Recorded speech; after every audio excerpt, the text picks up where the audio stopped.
Hello दोस्तों, आज हम बात करेंगे डिस्कवरी ऑफ एटम के बारे में। एटम क्या है? Atom is the basic of all matter, means smallest particle of matter, यानी सबसे सूक्ष्मतम कण है। परमाणु क्या है?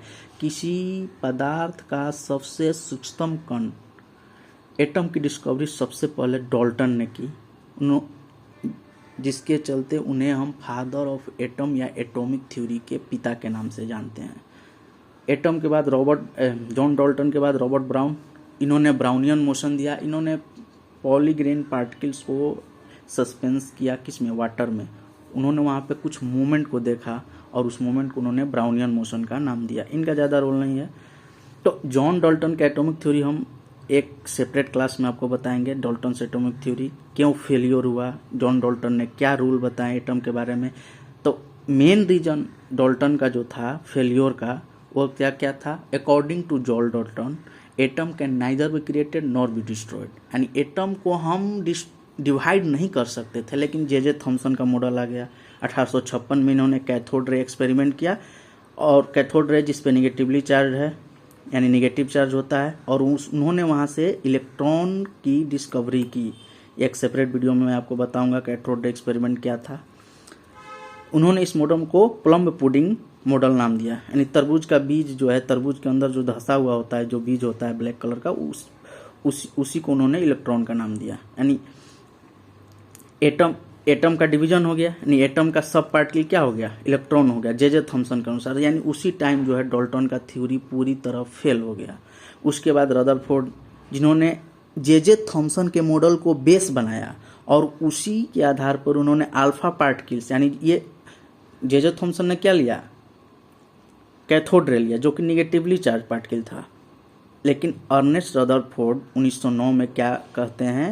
उन्होंने अल्फा पार्टिकल्स लिया, और उसकी सहायता से उन्होंने प्रोटॉन की खोज कर दी। उसके बाद जेम्स चैडविक आए 1933 में, उन्होंने न्यूट्रॉन की खोज की। ये तो हो गया हमारा डिस्कवरी ऑफ एटम। अब हम बात करते हैं, कोई भी एटम है तो कोई भी एटम के अंदर एक ऑर्बिट होता है। ऑर्बिट क्या होता है?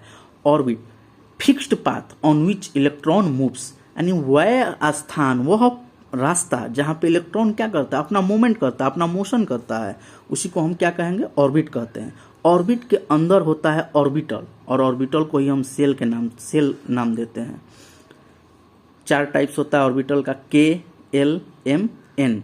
तो ऑर्बिट क्या हो गया? वो तो फिक्स्ड पाथ हो गया जहाँ पे इलेक्ट्रॉन मूव करेगा। लेकिन ऑर्बिट के अंदर एक ऐसा जगह है जहाँ पे इलेक्ट्रॉन को पाने की संभावना, possibility of founding electron is maximum. यानी ऑर्बिटल क्या होता है? ऑर्बिट के अंदर इनसाइड ऑर्बिट 4 टाइप्स होता है।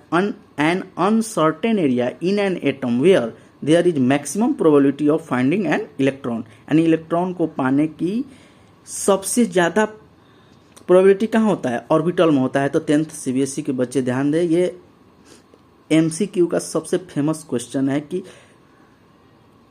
एटम सबसे ज़्यादा, इलेक्ट्रॉन सबसे ज़्यादा कहाँ पाए जाते हैं? सबसे ज़्यादा पॉसिबिलिटी कहाँ होता है? तो ऑर्बिटल्स में होते हैं, यानी उसको हम सेल्स का नाम देते हैं। 4 टाइप्स होते हैं, के, L, M and N.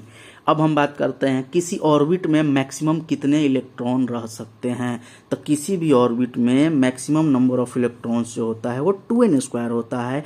n जो है नेचुरल नंबर होता है, यानी 1, 2, यानी फर्स्ट ऑर्बिट के लिए नंबर ऑफ ऑर्बिटल कितना हो जाएगा? 2 × 1 का स्क्वायर, यानी 2 हो गया। l यानी नंबर ऑफ ऑर्बिट, ये कितना है? 2 नंबर का ऑर्बिट है, तो 2 × 2 का स्क्वायर, यानी 8 हो गया। फिर 2n² में 3 का स्क्वायर करेंगे, 2 × 3 का स्क्वायर तो 18।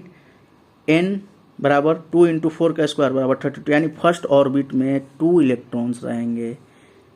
उसके बाद सेकेंड ऑर्बिट में 8 इलेक्ट्रॉन्स, थर्ड ऑर्बिट में